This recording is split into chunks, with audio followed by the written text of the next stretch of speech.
Praise the lord. దేవునికి మహిమ కలుగును గాక. దేవుని వాక్యాన్ని చదువుకుని ప్రభునామాన్ని మహిమపరుద్దాం. యెషయా 54 అధ్యాయం 14 వచనాన్ని చదువుతున్నాను. నీవు భయపడనక్కర్లేదు, బాధించువారు నీకు దూరముగా నుందురు. దేవునికి మహిమ కలుగును గాక. ప్రభు అంటున్నాడు, మీరు భయపడవలసిన అక్కర్లేదు. ఎందుకంటే మిమ్మల్ని బాధ పెట్టాలి, ఇబ్బంది పెట్టాలి అని ఎవరైతే ప్రయత్నిస్తున్నారో, ఏదైతే ఉందో ఆ సమస్య కానివ్వండి, ఆ వ్యక్తులు కానివ్వండి, ఆ శక్తులు కానివ్వండి, వారందరూ మీకు దూరముగా ఉన్నారు. ఇక వారు మిమ్మల్ని బాధ పెట్టలేరు, మీ యొద్దకు వారు రాలేరు, మిమ్మల్ని వారు తాకలేరు, మిమ్మల్ని బాధ పెట్టలేరు. కనుక మీరు భయపడొద్దు అని ప్రభువు వాక్యం ద్వారా మాట్లాడుతున్నారు. అసలు మీరు భయపడాల్సిన అవసరమే లేదని ప్రభువు చెప్తున్నాడు. ఎందుకంటే మిమ్మల్ని ఎవరైతే బాధ పెట్టాలనుకుంటున్నారో, ఏ సమస్య అయితే మిమ్మల్ని బాధ పెట్టాలి అనుందో, వాటన్నిటినీ దేవుడు ఏం చేస్తున్నాడు చెప్పండి?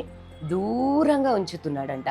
ఎందుకంటే మీరు భయపడకుండా సంతోషముగా ఆనందముతో దేవునిలో మీరు ఉండాలి అని ప్రతి విషయంలో కూడా ఆయన తన కృపను మీ ఎడల చూపిస్తున్నాడు. కాబట్టి దేవుడు అంటున్నాడు, మీరు భయపడనక్కర్లేదు అంటున్నాడు. కొన్నిసార్లు కొన్ని వాటిని చూసినప్పుడు, కొంతమంది వ్యక్తులను చూసినప్పుడు, కొన్ని సమస్యలను చూసినప్పుడు భయమేస్తూ ఉంటుంది కదండి.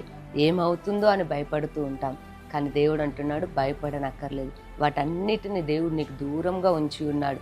కాబట్టి మీరు క్షేమముగా ఉండు, సంతోషంతో ఉండు, ప్రభువునందు ఆనందిస్తూ ధైర్యంగా అడుగులు ముందుకి ప్రభువే మీకు తోడయ్యండి నడిపించబోతున్నాడు. దేవుడే చెప్తున్నాడు మీరు భయపడనక్కర్లేదు అని.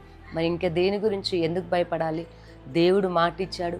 ఆయన మీకు ఉన్నవన్నిటినీ మీకు ఆటంకపరచాలని, మిమ్మల్ని ఇబ్బంది పెట్టాలని అన్న వాటన్నిటిని దూరపరుస్తున్నాడు. కాబట్టి భయపడకుండా దేవుని బట్టి సంతోషిస్తూ ధైర్యంగా ఉండండి. ప్రభు మీకు సహాయపడబోతున్నాడు. మీకు చిన్న ప్రార్థన చేస్తాను. సర్వశక్తి గల దేవా స్తోత్రం. ఎంతమంది బిడ్డలైతే ఉదయకాలమున ఈ వాగ్దానాన్ని నమ్ముతూ విశ్వసిస్తున్నారో ప్రభువా, మీ బిడ్డల జీవితాల్లో, కుటుంబాల్లో అద్భుతమైన కార్యాన్ని జరిగించి మేలు చేయమని యేసు నామంలో ప్రార్థిస్తున్నాను తండ్రి. ఆమేన్. ప్రభు మిమ్మల్ని దీవించును గాక.